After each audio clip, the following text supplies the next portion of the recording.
dimanche 20h. Domingo Radio Stream sur Énergie. La douille de Douag, c'est très simple. Un auditeur, 2 anecdotes totalement what the fuck.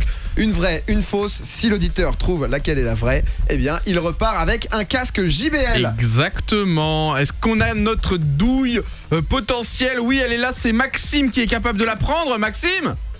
Ouais, je suis là. T'es prêt, Maxime? Maxime. Salut. T'es prêt pour la douille de douille? Bah ouais, prêt. Première douille de 2018, hein. J'ai frappé fort moi cette année. Hein. T'inquiète pas. Bon, tu connais le concept, 2 histoires, une vraie, une fausse. Faut que tu retrouves la vraie parmi les deux. Si tu retrouves la vraie, tu pars avec le casque. C'est bon, c'est ça. Toi, tu viens de Lyon en plus? Ouais, c'est ça. Ouais, ça tombe bien, je les aime pas eux. On va le faire perdre. Dédicace aux Lyonnais qui nous écoutent, vous êtes très très nombreux, on le sait, on a les stats en direct. 2 histoires. Alors, j'ai voulu démarrer l'année sur une belle touche. Donc pour une fois, parce que je rappelle les anciens titres, 300 € la couille, le baiser de mort et tout, on les connaît. Favori. Là, on va aller sur le miracle de la vie. Voilà, directement. C'est un peu de douceur en début d'année.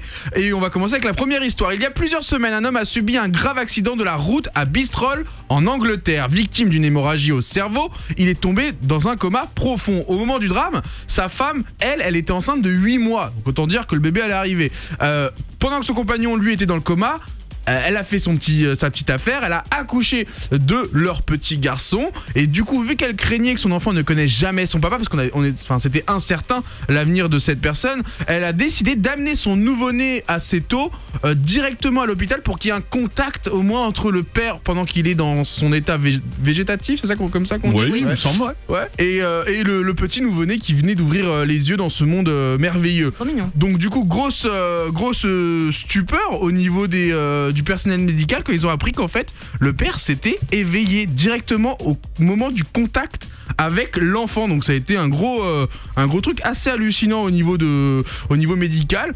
Et donc la femme était certaine que cette visite et ce contact ont eu un effet miraculeux suite au réveil de son mari. Donc une histoire qui finit quand même très très bien parce qu'aujourd'hui la famille vit très heureux. Voilà, ça c'était la première histoire, c'était le miracle de la vie, comme quoi il se passe des choses parfois inexplicables. Deuxième histoire.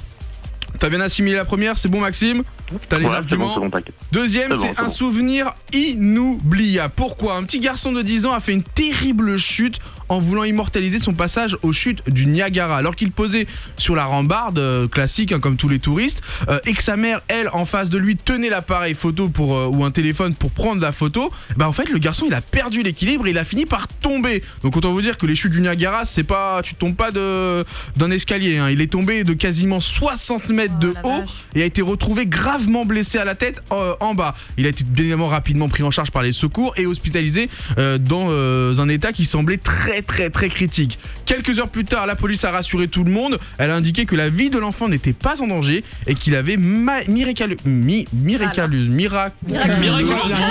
On reprend les lettres, on les remet et ça fait miraculeusement. Il a miraculeusement survécu à cette chute et c'est inexplicable, mais ça aussi c'est une belle histoire. Parmi les deux, une histoire est vraie, une histoire est fausse. C'est la doudouille. Maxime, est-ce que tu es plus pour le miracle de la vie, ce fameux nouveau-né qui vient réveiller son père dans un coma, ou est-ce que tu es plus sur le souvenir inoubliable, la grosse chute au niveau des chutes du Niagara, où finalement le gars il est en mode c'est tranquille, il a survécu au calme, à 10 ans, il avait 10 ans à ce moment-là. Maxime, c'est dur. Ouais, c'est dur, mais moi je penserais bien à l'histoire 1. Le miracle de la vie. Ouais, et Maxime, on démarre l'année 2018 dans de très bonnes conditions. C'est une défaite. C'est le seul moment où on est content quand il y a une défaite. Si, le miracle de la vie, en fait, c'est réellement arrivé. Sauf qu'en fait, il s'est réveillé une semaine ou 2 plus tard. Et donc, du coup, il y a eu ce fameux lien. Mais c'était pas instantané. C'était pas le délire du je te touche et directement. Mais je trouvais ça très beau de le remixer comme ça. Par contre, du coup, la deuxième histoire est totalement vraie. Le mec a fait une chute de 60 mètres dans le chute du Niagara. Il a dit que c'est la une, la fausse. C'est ce que j'ai dit. Alors c'est une bonne réponse. Bravo.